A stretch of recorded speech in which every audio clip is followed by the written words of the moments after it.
আলু ও বাঁধাকপি কেটে ভালো করে ধুয়ে নেব। ধোয়া হয়ে গেলে উনুন ধরিয়ে কড়াই বসিয়ে কেটে রাখা আলু ও বাঁধাকপি দিয়ে নুন, হলুদ ও অল্প জল দিয়ে সেদ্ধ করে নেব।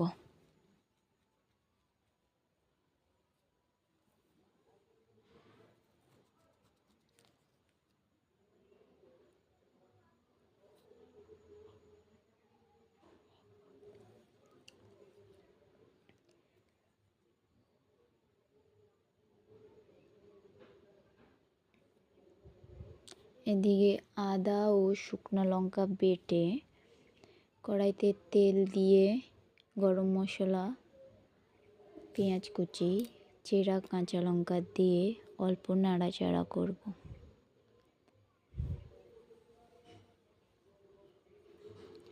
অল্প নাড়া হয়ে গেলে টমেটো কুচি দিয়ে আরও একটু নাড়িয়ে নেব।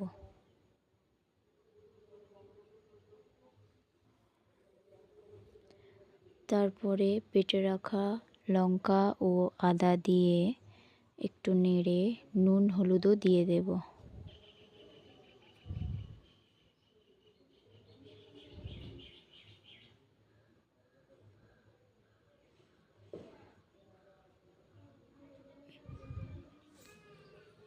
নুন, হলুদ দিয়ে মশলা একটু কষিয়ে অল্প জল দিয়ে আরও ভালো করে মশলাটা কষাবো।